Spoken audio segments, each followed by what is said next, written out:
Alrighty. So today on the T podcast, we have Walter Campbell, who is running for Lafayette Tax Assessor. He is going to be talking with us about that position and what it means for him to be running in that position. We're also going to be just kind of getting to know Walter a little bit, kind of what led him up to getting to this point. But yeah, sit back, relax, and enjoy the show.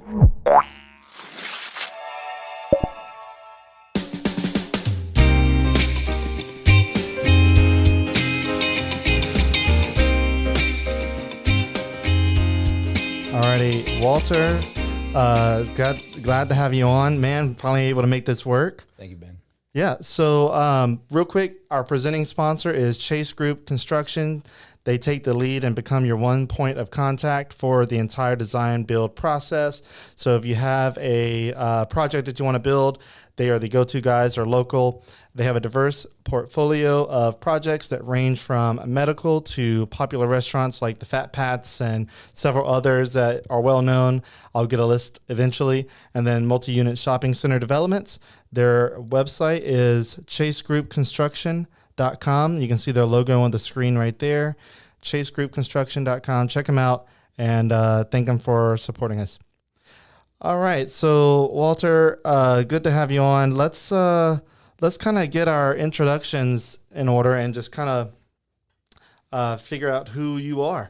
Before that, I have my cameras. I look like I'm looking at a wall, like the opposite way. Let me fix that real quick, and then let's see. Give me 1 second. No worries. I am just. There we go. We're going to get it. We're going to make this one. There we go. Now it looks like I'm looking at you and not you looking that way at me. Okay. Yeah. So who are you? What are you? Have you always been in Lafayette? Like, just tell us a little bit about you. I'm originally from New Orleans. Okay. And came to college here and graduated in 1992 with a degree in business. I love Lafayette. My wife and I did move away back to New Orleans, which is where we're both from, for a bit, and then came back to Lafayette and raised our family here, and we love being here. Okay, so originally from New Orleans, you said you moved here in 92? I actually moved here in 89. 89? And graduated from USL in 92. Okay, so you went to college here? Yes. Graduated with a degree in business. Okay. Using the GI Bill. I was in the Air Force, and I was still in the Louisiana Air National Guard at the time, so I would go back from Lafayette back to New Orleans to my post. So you were in the Air Force. What was your position in the Air Force? My military specialty was navigational aids and meteorology. So we did everything from work on the equipment that allows planes to find the airport and land safely to weather balloons. One of our cool missions was doing weather balloons at Cape Canaveral in Florida for the shuttle takeoffs. Nice, yes, nice. Really neat. So, but you're not a pilot. No, sir. I actually did take private pilot's license training here in Lafayette at Cherry Air, and I was a finalist for a flight slot to fly for the Louisiana Air National Guard to fly F-15s. But God didn't have it in His will to have me do that. So yeah, I still love flying. I still fly from time to time, and it's enjoyable. It's very peaceful. Yeah. When did you get out of the military? 1994. 1994. Okay. And what was that experience like? Is it something that you thought was good for you, or would you tell people? Oh, man, I'm a proud veteran. I support the vets 150%. I did not go to war. I was not foreign. My squadron did volunteer to serve when Iraq invaded Kuwait, but they had other squadrons that were already more available than good old New Orleans, Louisiana. Yeah, yeah. All right, so you get out of the military in 94, and your major in college was business. I know you, before you were running for tax assessor, I know you as a real estate agent. That's correct. So when did you, so you moved back to Lafayette in 92, right? No, graduated college in '92, Got went it. back to New Orleans, Okay. and then in January of 2000, I became a realtor. Got it. Prior to that, I was in the information technology industry. Okay. So after college, I had already worked in IT. Got it. During college, I worked for a company out on Johnston Street called Initech Computer Systems, I think it was. And then even prior to that, I worked in the communications industry. My dad had a telecommunications consulting company. So we did all kinds of things related to computers and related to telephone systems. So I started with him when I was 18. Okay. And so when did you say you got into real estate? In January of 2000. January of 2000. Why the shift from technology to real estate when technology seems to like have been growing really fast at that point? I still love technology. Yeah. It is growing fast, and I'm really scared of AI. It is it's amazing.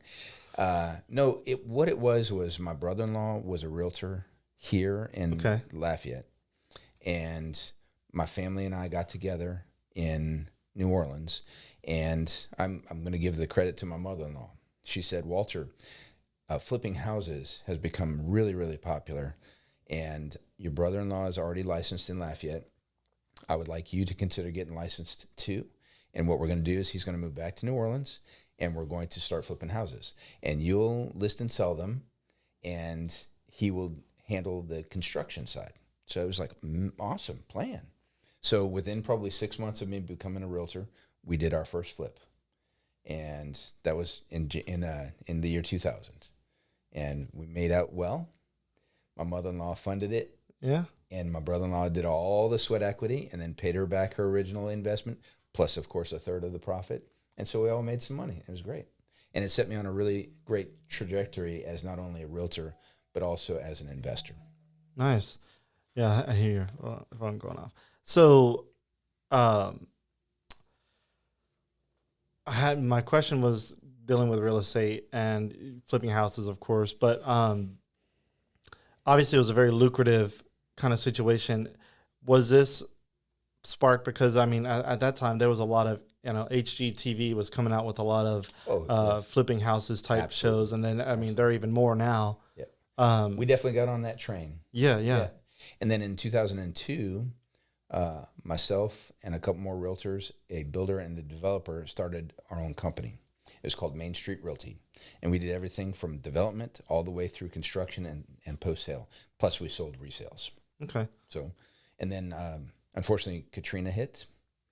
And again, family got together. I didn't tell you this, but my wife and I both graduated from USL. My father-in-law graduated from SLI. My brother-in-law graduated from USL. So we have a long legacy with USL. Yeah. In Lafayette. And so we got together, and our houses didn't flood, thank you Lord, but it was bad. And along with tens of thousands of other people, we got out of New Orleans. And my mother-in-law, I'll credit her again, she said, Walter, I know your business is booming because I was selling them flooded, gutted, you name it, I was selling them. We would sell an entire block of property to a developer. Would go to each individual homeowner that their house is flooded, terrible tragedy. But we would end up selling that developer a whole block or most of a block of houses. And so we got back together in early 2006, and we said, look, we got to get out of New Orleans, and there's only one place in Louisiana that we're all willing to move to, and that's Lafayette, Louisiana. And so I started coming back here in 2006 and started Main Street Realty here in Lafayette. And in 2009, we merged Main Street Realty into Keller Williams, and that's where I've been. In fact, this month starts my 15th year at Keller Williams. Wow, man. Okay, so now that begs the question of why going into the tax assessor run. I want to get into that real quick. I do have a couple more sponsors, and then we'll be cruising after that. So if you haven't seen already, the logo's at the bottom. So our first I'll say it first, technically our second sponsor is Music Academy of Acadiana. They are a great local company. They teach students in several different fields of music, including audio production, but of course instruments like the saxophone, flute, drums. If you want to improve your voice, because not everybody can sing, but you might have slight abilities, they can help you improve on that. They even have helped people get into college and even major music competitions like American Idol and The Voice. And they're founded by UL Lafayette Music School graduate Tim Benson, who has basically created this company into what it is today. They have national recognition and have consistently been voted as a top music school since 2016. Their goal is to make music lessons fun, educational, and to help foster the next generation of musicians and creative thinkers. Check out their website, musicacademyacadiana.com. And then we have Electronic Protection Systems, aka EPS. They have been around for over 20 years, serving Acadiana in the home security realm, and I'm pretty sure they offer commercial security as well. And then also they just got into whole home water conditioning solutions. So basically, if your water in your house doesn't taste good or it doesn't smell good, they have the equipment that you can buy and have services that help filter your water and make it taste better, make your appliances like your washer and your dishwashers run better. Just really cool stuff. They have a water filtration system that they put at your kitchen sink, so you can have even 3 times the filtered water. They have 0 down payments on a lot of their stuff, no out-of-pocket expenses, no long-term contracts. It's all month to month, and they have 24/7 monitoring, which is super cheap. Like $20 a month is, if you have your own equipment or if it's once it's paid off, it's only $20 a month. And then, of course, the water systems, really great stuff. So you can check out their website, or actually our referral link, which is linking to their website. It's link.developinglafayette.com/EPS.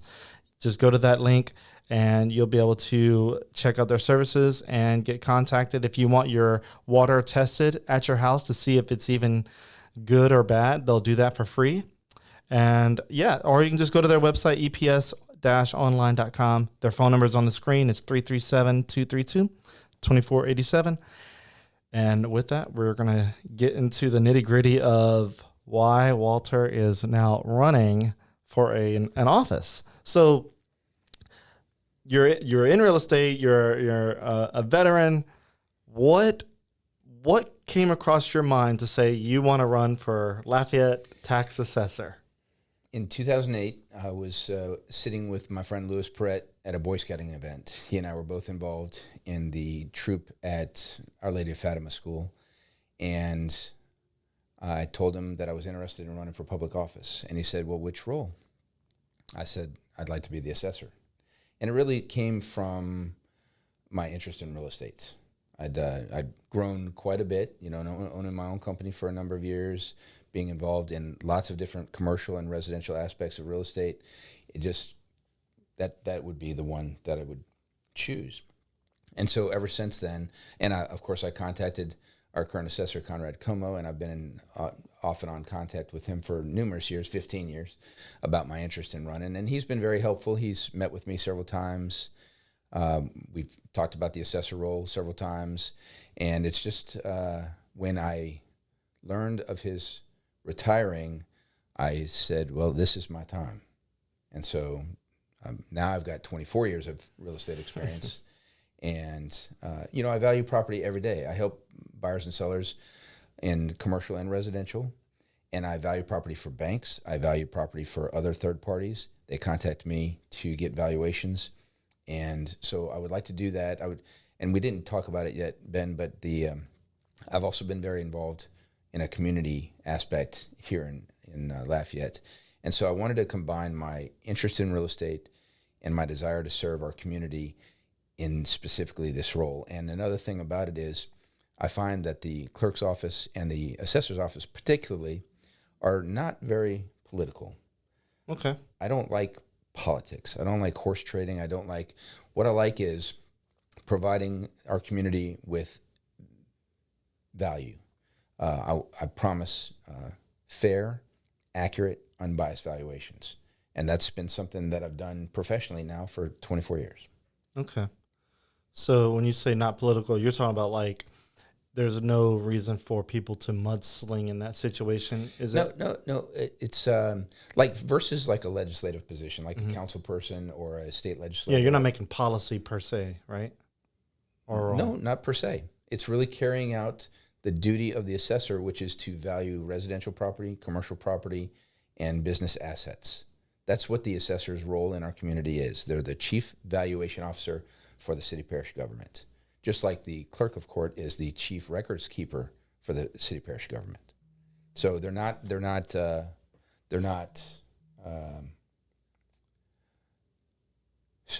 like I don't have to go to battle with other councilmen or be at odds with people. If you don't like the assessment, please come in. Let's have a cup of coffee and talk about it. Not, it's not like the constant battle that my friends in the Louisiana state legislature faced just a month ago. Yeah. I have no interest in that.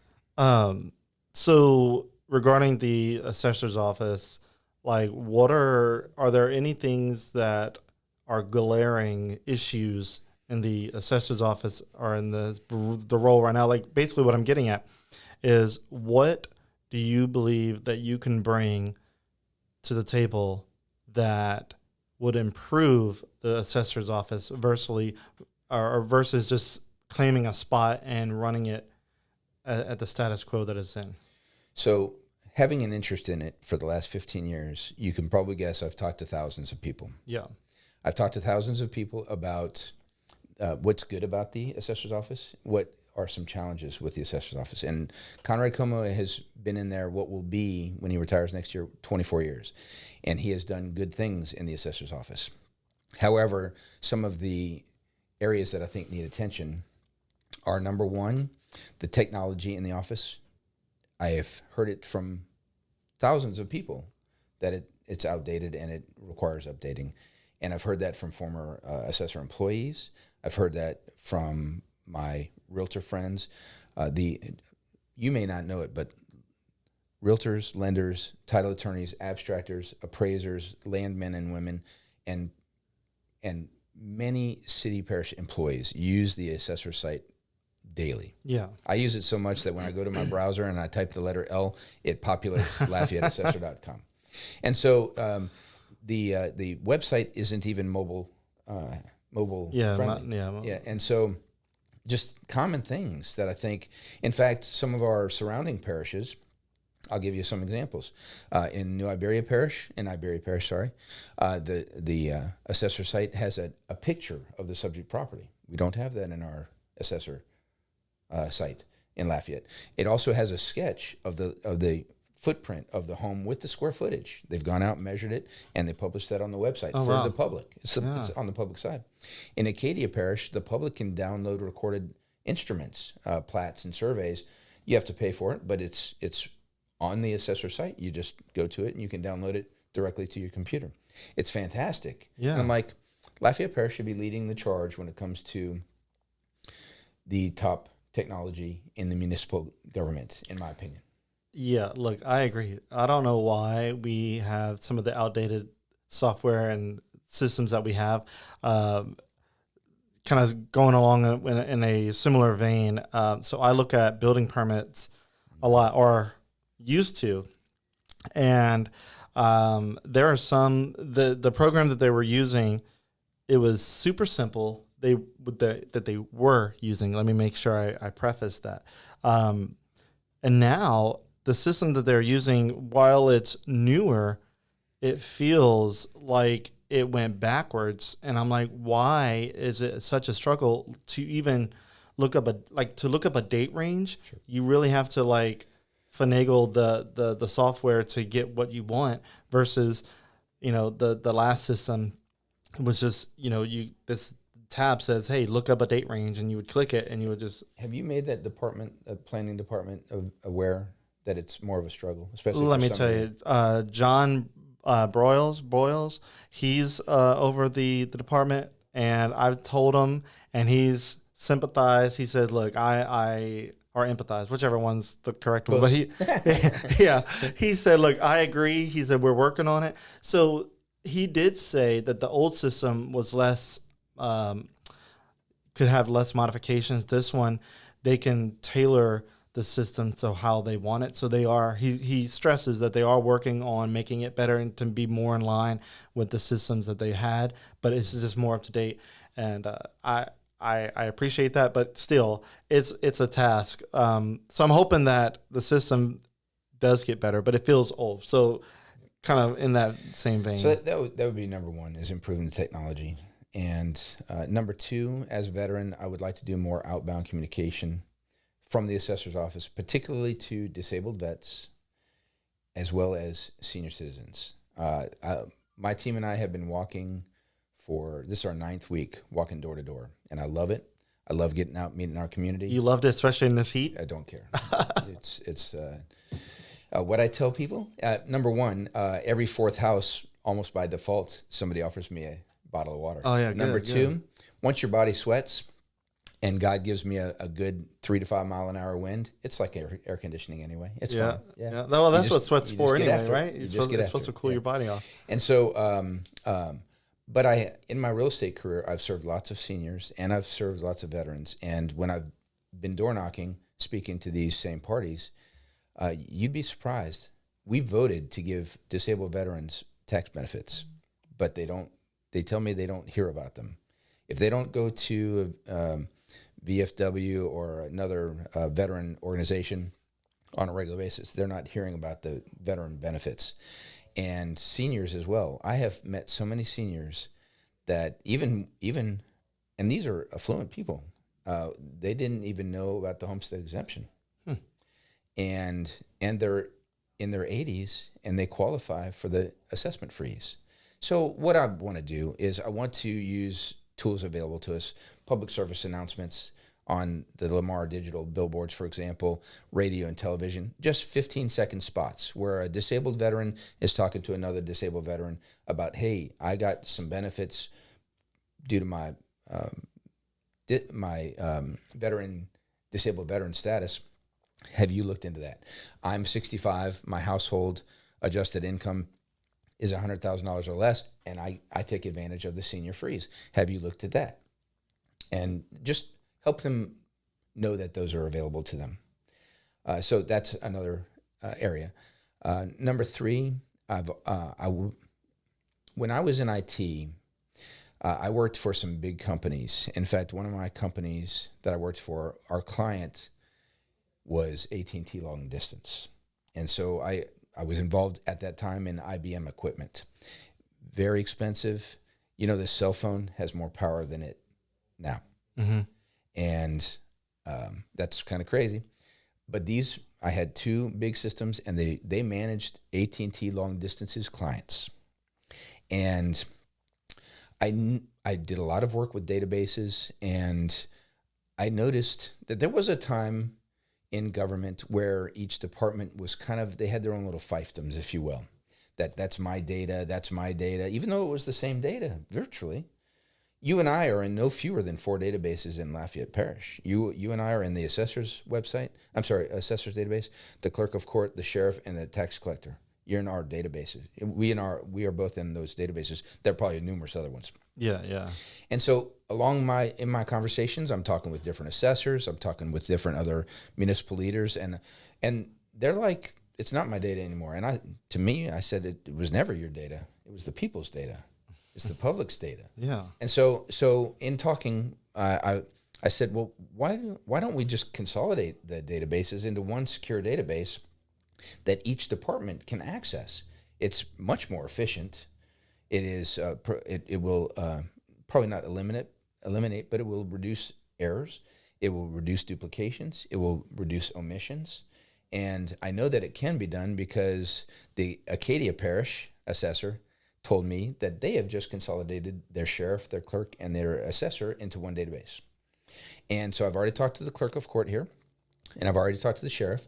And the sheriff told me, he said, Walter, if I could focus my attention on law enforcement, which is what the people hired me to do, instead of managing a database, how much more effective could I be? I loved that.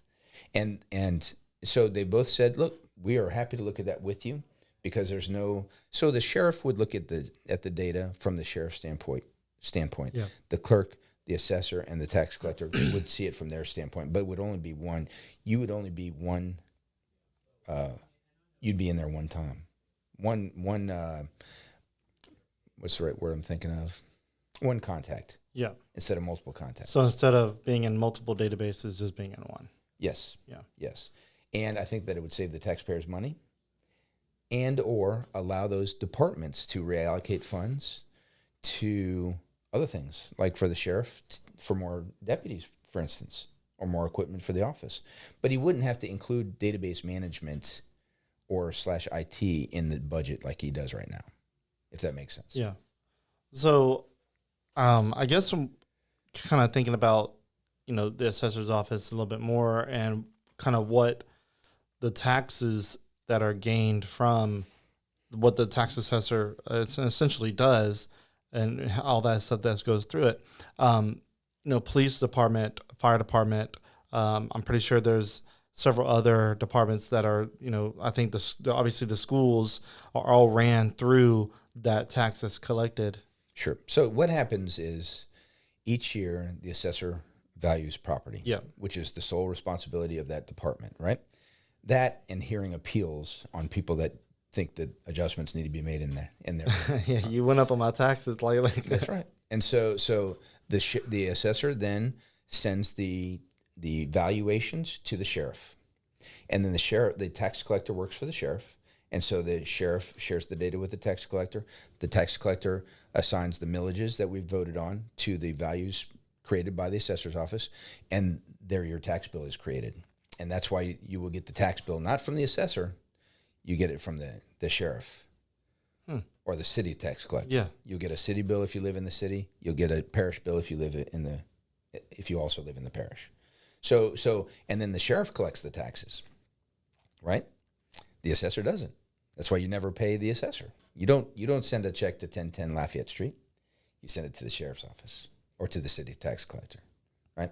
And so Ben, I want to remove the word tax from the department. It's going to be the Lafayette Parish Assessor, because that's what we do. And it's important that the assessor provide the sheriff with the valuations in a very timely manner, because if the assessor doesn't provide it to the sheriff in a timely manner, the sheriff and the tax collector can't produce the bills to send out to the public. Real quick, you mentioned me paying, being as a homeowner, paying the taxes to a specific, so not the assessor itself, but the sheriff. I'll be honest, I didn't know where the money, like where it was paid to.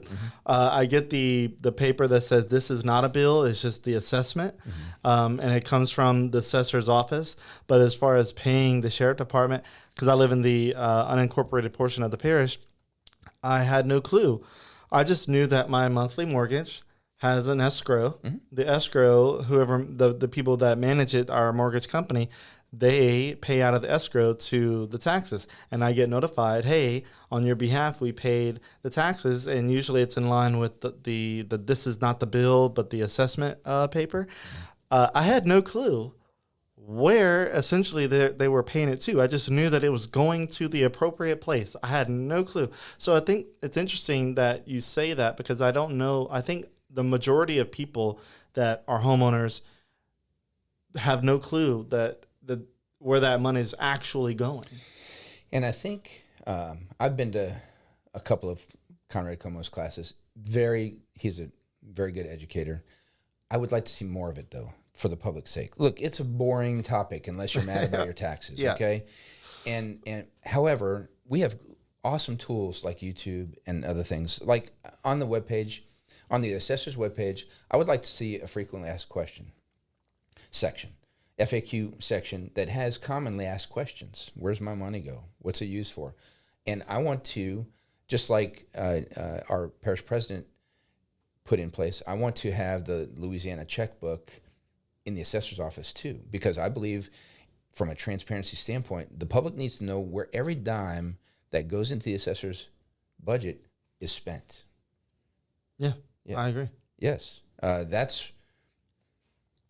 Transparency is the most important thing, because if the public doesn't trust a governmental department, it's just going to be havoc. And I'll just say, build more trust. And I think that trust is built in transparency and education. So that's what I'd like to do. Well, so when you say transparency, so what's interesting is a lot of people running for an office use the word transparency as the buzzword.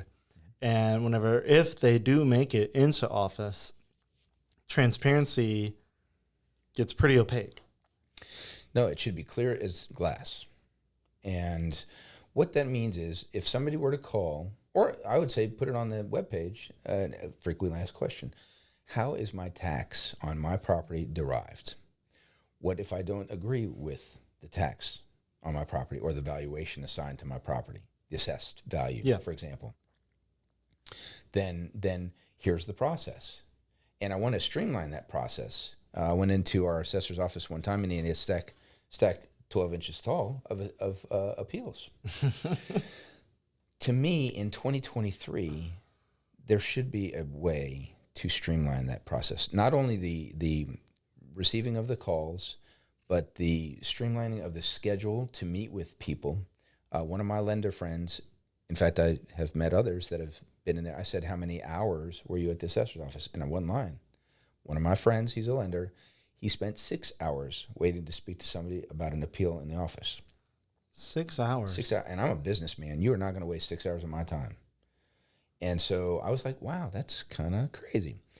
But there's got to be a way, and what my plan is to meet with other assessors. I want to find the best practices out there right now for like in other parishes. Oh, absolutely. Yeah. For handling assessment processes. Okay, because I think it could be done better. You know, in my business, if you wanted to go look at a house, I would go onto my phone, or I would call a showing service, a scheduling service. It's as easy as going online, and it is 11:52. I would like to show that home at 12:30 to 12:45. Okay, bam. If it's available, it blacks out the times that isn't available, and it makes available the times that are available. And for an appeals, for example, for an appeals conversation, I'd say block out an hour. Yeah. You know, but you know when you should be there. And if you're late, we're going to reschedule it, because I don't want the office to be late. Right. I want it to run much more like clockwork. But for a resident in Lafayette Parish to wait 6 hours to discuss an appeal, oh, no, that's crazy. It doesn't make sense to me. Like, I could see if you go bring your car to get it fixed and you wait a couple of hours. I mean, that's your mode of transportation if you have no other way around, or unless you Uber. Yeah, doing that. But, like, having to wait to talk about something as simple, I say simple, as your own property's taxes, and if you have an issue with it, and that conversation may take only 10 minutes or 15 minutes, whatever the case is, or longer, but I don't anticipate those conversations being that long. It's so crazy that it's not already efficient, or should have been. And maybe one of the FAQs could be, if I don't agree with my valuation, what are my options? Yeah. Oh, I would love to know the options, because that was my next question, but go ahead. Like, somebody might, like, I would advise you should talk to an appraiser, because if you get an appraiser to go out and look at your property, and they say, no, your house isn't worth $450,000. In my opinion, it's worth $400,000. And I base that on these comparable sales in the area. Boy, that evidence is really good. Yeah. You know, and maybe there are some other ways. I know as a realtor, we have a great AI tool. It's called the Realtor Property Resource, where I could go on and I could pull up your house. And if there have been an ample amount of sales around your home, it will determine a really strong price range that your home should sell in if you wanted to sell it. That's not the Zillow's estimate, huh? No, sir. It's much more accurate than that. Yeah. I know a lot of real estate agents. I would put up the RPR against Zillow all day, every day. Okay. So my question on the options for if you want to appeal your tax assessment, what let's say I get an assessment like mine, just like everybody's, went up, and I am like, nope, don't like it, but I don't know why I don't like it except for the fact that it went up. Well, your assessment should go up. However, I can tell you, talking with people as I'm walking door to door, some of them haven't gone up in years. That's a problem I find. Is it just overlooked, or is it? I don't know. I don't know the answer to the question, but I've had residents complain that, and this is an affluent neighborhood in the center of Lafayette, and they said, Walter, I bought my house 10 years ago for this price, and I added value to the home, built a pool or what have you, whatever he had improved it, and he goes back and looks at his assessment 10 years later, and it's the same as when he bought it. Okay. I don't understand how that even is possible, because, and maybe in my learning, by speaking with other assessors, I can understand how it could have happened. Maybe it was overlooked. Yeah. But I see that there are many properties that haven't been updated value-wise, assessed value-wise in many, many years. And some people have complained that their assessed value is way over the value that they think it should be. And perhaps I think that they're right. In fact, some have even said, and I went down and I appealed it, and it was adjusted. Okay. So, for example, if I have a problem with my assessed taxes, if I wanted to compare my situation, but let's say before I appealed, let's just say I was curious to see what my neighbors were set at. Is that a fair thing to do? Is if you have a neighbor that has a similar house, like chances are it's very similar. Absolutely. To compare taxes. That's what I would do. Okay. I would look, because the public site tells you yeah, what your neighbors are paying too. Okay. Wouldn't it be great? And maybe you and I were talking about AI a little bit earlier. Maybe that would be a way to look at groups of areas. Like if you lived in Bendale Gardens, for example, a lot of homes in there they're 60 years old. Yep. So if you could look there, and it's kind of like a pocket of these homes, there's got to be, I'm probably guessing, but let's call it 250 homes in Bendale. That there are, if you put in like an age range from 50 to 70 years old, and you put that it's 2,000 square feet, 3 bedrooms, 2 baths, boom, you ought to at least have a range. Yeah. Are you in that range, or are you not in that range? Because if you're above that range, that would alarm me. I would want to, but if I was in that range, I probably should feel comfortable that I'm assessed reasonably accurately. When you first buy you just bought a house, right? Yep. Well, when you buy the house, because people don't know sometimes how their taxes are derived, but when you buy that house, that becomes the basis of your valuation, that sale price. Yeah. So if you bought it for $250,000, whatever, $250,000, whatever the number is, that is the basis right there. So it will only adjust from there. Okay. A lot of people don't even know that part, So that begins the basis. Yeah. Where the assessment starts. So if I heard you correctly, if you were to get into the office and being able to have the ability to make it more efficient and do all that, you mentioned AI. Is that a path that you see that you would be able to take immediately, or is that something that it would take a few years to get to that point to where we could look at a date range of houses similar size as mine, all the parameters? Is that something that you see feasible if you were put into that position? The answer is yes. The technology exists right now. Yeah. Like if I go onto the Realtor Property Resource and I pull up the subject property, let's say it's your house, it will immediately pull up a map, and it'll pull up any recent sales around the area. And I can adjust all of that stuff.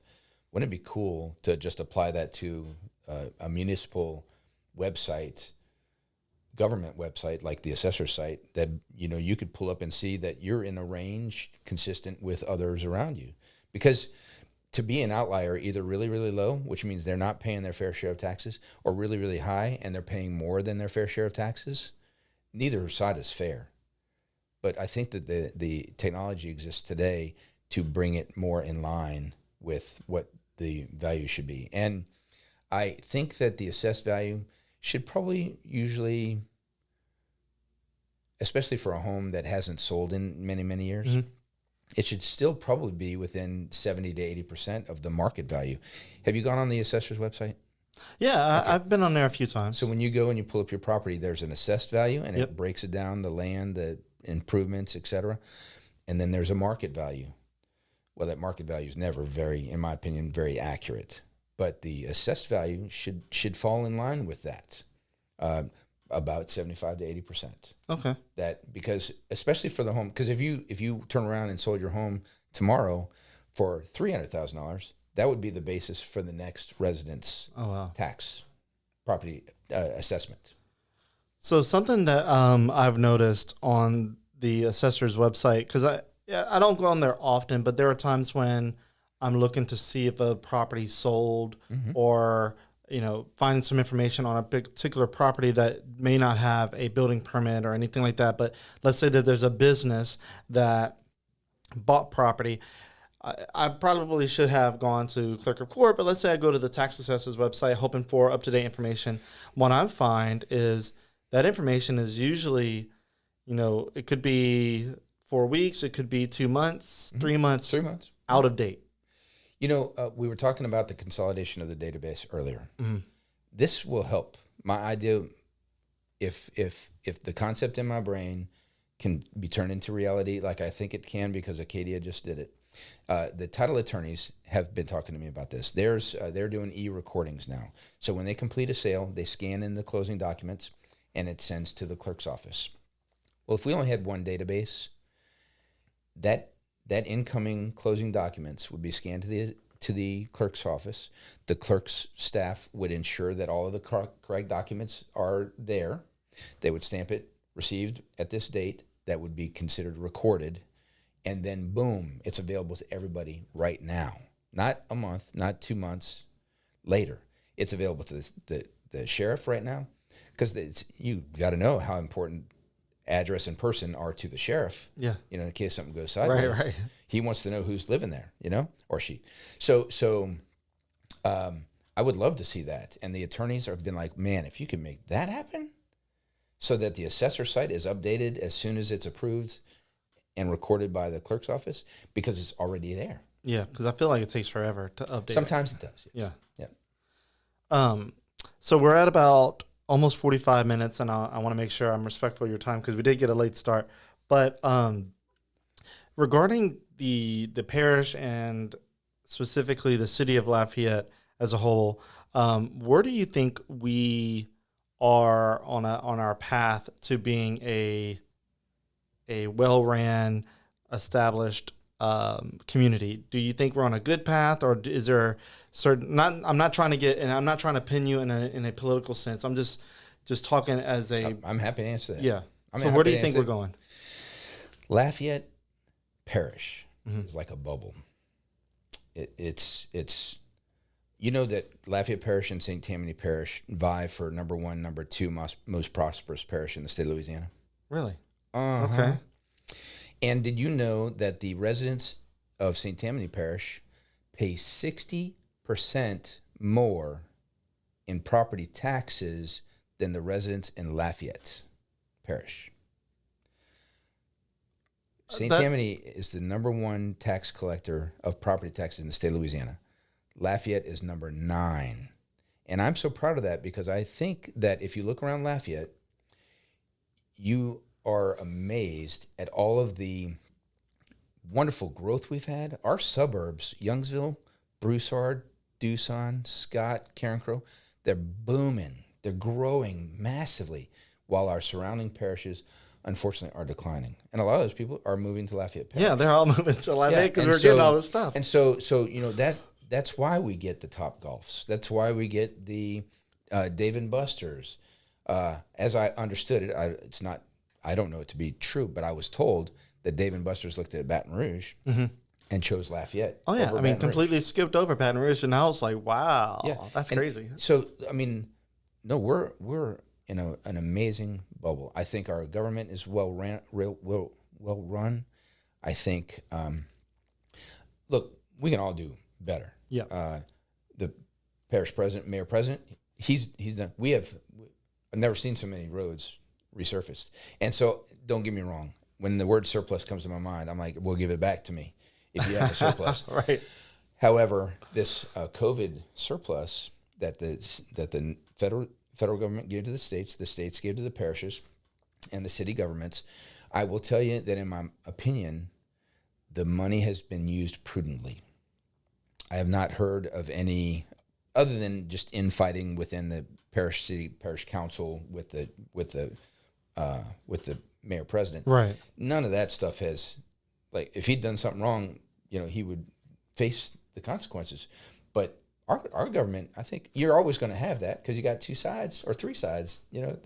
His side, her side, and the truth. Yeah. Yeah. So, but I think generally, residents in Lafayette Parish, if you were to not political, just quality of life, how would you rate your quality of life in Lafayette, Louisiana? I'm a 10. We have a wonderful university that is number 2 in the state behind LSU. That's where I would put it. And residential growth, business growth. I've never seen a parish that has so many small businesses. In fact, there are so many restaurants in Lafayette Parish that you could eat each meal of each day at a different restaurant and not have to eat the same restaurant twice. That's crazy. Think about that math. No, think about that math. That's a lot of math right there, but that's crazy. We have a lot. 3 meals a day, 365 days a year. We have that many restaurants. That is wild. And the food is great. The people treat each other well, generally, I think, here. Yeah. And our economy is booming. Yeah, so I agree with pretty much all of it. And I do think, because I'm in Leadership Lafayette right now, and I don't know if you've ever been class through 22, the best class. Oh my gosh, yeah. All right. If you don't know that whole reference, the best class ever, go apply for Leadership Lafayette. I think their application's open pretty soon. I think by an October-ish, maybe November, maybe even earlier than that. But so going back to that, Leadership Lafayette, I'm learning with quality of life and hearing what people in our class, our classmates, and the diversity that we have in there, because we have, white, Black, Hispanic, we have, of course, men and women, and then also other, so people that identify differently. And their opinions, and I say opinions because that's what you can boil it down to, is that their quality of life is different. My opinion of quality of life here is different. I feel like it's pretty good. You say yours is a 10. I feel like mine is a 9.5 because I think that we need a water park, and that would boost my quality of life just a little bit more in Lafayette. But that's for another discussion.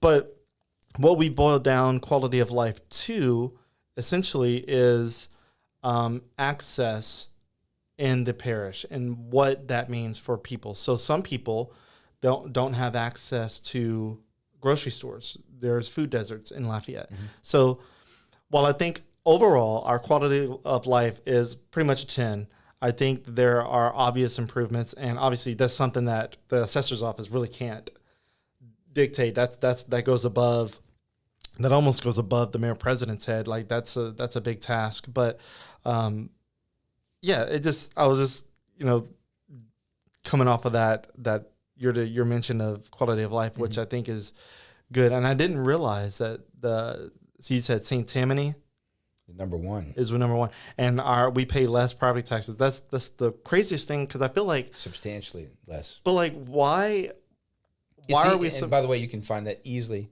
on Google. Yeah. So why are we so much lower on the tax revenue side? The residents control the voters, not the residents. The voters control our taxes. So do you remember back in 2017 when the school board wanted to raise $250 million in taxes? Mm-hmm. That would have made a major impact in our property taxes, wouldn't it? Yeah, definitely. $250 million spread among our 150,000 homes. That's a lot. And businesses, by the way, right? And so and remarkably, and I'm happy for that, the school board was able to do without asking us for $250 million. I know that's crazy. And it's amazing. I mean, the Truman School, the Lafayette High, I mean, all these, it's wonderful. And they were able to figure it out. Yeah. I know that is the most shocking thing for a lot of people, especially whenever we post about a new school's construction and our update on that construction. People go, man, it's insane what the parish can do without getting a tax raise, and what they can do what they have. One-time spending. And it's smart. And like I'd said earlier, I think the government has made some prudent decisions. Okay. Is there a minute for one more quick topic? Yeah, sure. Okay. The fourth item in my platform is homestead exemption fraud. Have you heard of that before? Mm-mm. Okay. What does that mean? I'll tell you. So one of our realtors came to me and said, Walter, you're running for assessor. I said, yes, sir. He said, one of my clients is taking 4 homestead exemptions on 4 properties in 4 parishes. But can't you only take homestead exemption if you live in one, like it's your permanent residence, right? You're right. You are right. You know the law. You're allowed 1 homestead exemption in the state of Louisiana, and it's for your primary residence. Wow. And so I was like, that can't be. So I called the assessor, and I said, how can this be? And he said, well, it's because the 64 parish assessors don't talk to each other. And so I was like, okay. So I, as a realtor, I have access to every parcel of land in America. I can tell you who owns it, what they paid for it, and what's on it, residential, commercial, or vacant. So just doing It's a lot of power. Just doing my homework, I called the assessor over in Acadia Parish. I said, is this homestead exemption fraud thing real? And he said, yes, it is. In fact, it happened just today. So I said, how did you know that? Oh, what he said was that he had a resident in Acadia Parish taking the Louisiana homestead exemption. They own another property in North Carolina. They were taking another homestead exemption there, which, of course, is not allowed. I said, how'd you find out about that? He said, I subscribe to a nationwide database that tells me where every person's primary residence is registered. So what he did was he had a choice. He could he could end the homestead exemption rights in Louisiana and let them take their North Carolina and gain more money for Acadia Parish, which I think is probably what happened. But it gives the assessor some control, because that person that was taking 4 homestead exemptions, 3 of them illegally, that's $225,000 worth of taxable real estate that you and I don't get the benefit of. That person does. So I want to, as the Lafayette assessor, I want to get the same application as Acadia Parish is using, and I want to identify people that might be taking more than 1 assessment, and just investigate and find out if there's some legitimacy to it or not. According to one police chief who told me that homestead exemption is rampant, I said, that's crazy. And he said, I'll bet if you do what you're talking about, you can recover $1 million in unpaid tax revenue to the city parish government. I was like, okay. And so my platform, that completes my platform, by the way. My platform has been developed by talking to people. Okay. Finding out what's important to them. I mean, that's usually a good thing to start with. Yes, exactly. It's not what's important to me. It's what's important to the residents of Lafayette Parish. And so I've developed my platform based on that. And last thing I'll tell you, because it's a big deal to me, is I've been a Republican since I turned 18. When I turned 18 and I registered for selective service, I also registered as a Republican. Did you know why you were registering for Republican at the time, though? Sure not. But my dad was a Republican and my mom was a Democrat. Okay. And so in that case, my dad said, I'd like you to register as a Republican. So I did. Okay.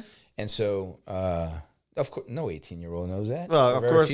Right. So, and I also am proud that the parish executive committee for the Republican Party endorsed me as an endorsed candidate. And I'm proud of that.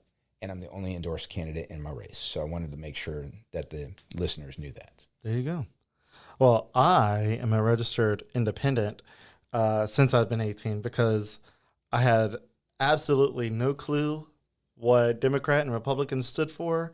And I'll be honest, today, sometimes I still question it. Yeah. Because I'm like, well, I feel like it's not to say that it's flip flopping, but it feels like it. Because sometimes I'm like, okay, the Democrats are kind of making sense, and then, another day the Republicans seem to make sense, and then there are days where both of them don't make sense, and I'm like, you know what? I can't see myself putting a label on my voting power at the moment. Even though my wife, she registered no party as well, but recently, I think for the 2020 election, right before it, she changed hers to Republican because she was like, I want to be able to vote in the primary because I can't vote in the primary in Louisiana because I'm an independent, which I think is so weird, but it is what it is. So yeah, it's interesting, but yeah, congrats on that. I know it's a big deal, especially for being endorsed. What I will say is when I was in high school, Ronald Reagan was the president. Oh wow! And so having I thought he did a great job. My mom would disagree, but I thought he did a great job for the country. And that probably also led to my decision because if I would have been in high school when Jimmy Carter was the president, it might have changed my decision. But yeah, I can see that. It was Reagan and my dad and a conservative community. And I'm glad that I did join the Republican Party. You can almost get rid of the party names and just say, I'm a conservative. Yeah. That's what I would say. Okay. Well, I got one more thing, and you can say no comment if you wished. Bill Clinton. What is did you like Bill Clinton? Even though he was a Democrat? Sure. I feel like a lot of people like him. He was a charismatic him. person. I think that he did bring feuding parties together, and I think that he used his charisma to do that, and I think that he did achieve a lot. And his personal business aside, because I have no interest in that. Yeah, I do think that he was a better than not president for the United States. Yeah. Whenever I was a kid, I was like it was the early '90s or kind of mid '90s. Mm-hmm. I was, I think in '95, I was probably 10 years old. Yeah, roughly close up 9 actually, because I was born in '86. So in '95, I was about 9 years old. All I knew is that I graduated high school in 1985. Look, I'm sorry. Look, I feel old though. Look, but look. Trust me, I'm knocking on 40's door in a few years, and I'm starting to feel that generational gap with other people, and I'm like, man, I'm not liking it. But whatever, it is what it is. Because now I'm hearing people being born after 9/11. I'm like, how? Like 9/11 just happened, but no, it's been 22 years. Yeah. In fact, that date's coming up. Yeah, it's coming up quick. Yeah. But yeah, man, I don't want to take too much more of your time, but I just thought it was cool to get your thoughts on that. And because Bill Clinton, I saw a video today that somebody said Bill Clinton was one of the best presidents that we've had. That could be argued, of course, but he was a good president. I remember my mom and dad talking about him a lot. Now, there were some scandals that happened, personal business aside, like you said. But like you said, charismatic, and he came to Louisiana a few times. Our church, so I go to church here in Lafayette, but they have their parent church in Tioga or in Alexandria area, and they host a Christmas play every year and an Easter play every year. And Bill Clinton is good friends with the pastor of the church and their family, and he flew in. Oh God, this was like in the 90s, but he's probably done it multiple times to go watch the play. And I remember hearing my mom and dad talk about Bill Clinton, the president of the United States, being in Alexandria, and we were eating in Alexandria while he was in Alexandria. I thought that was the coolest thing. Oh, yeah. I never met the guy, never seen him in person, but just to know that we were in the same city. Now, I would have done that with Obama. Mm-hmm. Oh, yeah. Even Biden, this even is though the leader of the free world. Yeah. Yeah, you should. Even Biden, even though he probably wouldn't know where he is, but I would still feel like there's like, wow, there's like this energy being in the city, and it's just it's really cool. But yeah, we could talk about that too. But I want to thank you for taking your time to chat about the assessor's office and a little bit of your history and what that led up to you running. My pleasure. Thank you, man. Is there anything else before we go? I think I do want to show your website real quick. So Election Day is October 14th, which is in 43 days. If you early vote, the polls open September 30th for a week. Awesome. Well, you can check out more about Campbell at his website, campbellforassessor.com. It's on your screen, or just Google Walter Campbell, Lafayette Parish Assessor. You'll find out some more about him. You can read about a little bit about his family and a little bit about what he believes in, and you'll kind of get your quick example of who he is real quick on his website. It's pretty easy to read and quick to gather information. So again, with that, Walter, it was a pleasure to have you on, and good luck in the race. Thank you, Ben. All right, guys, and that is it. We'll see you on the next one.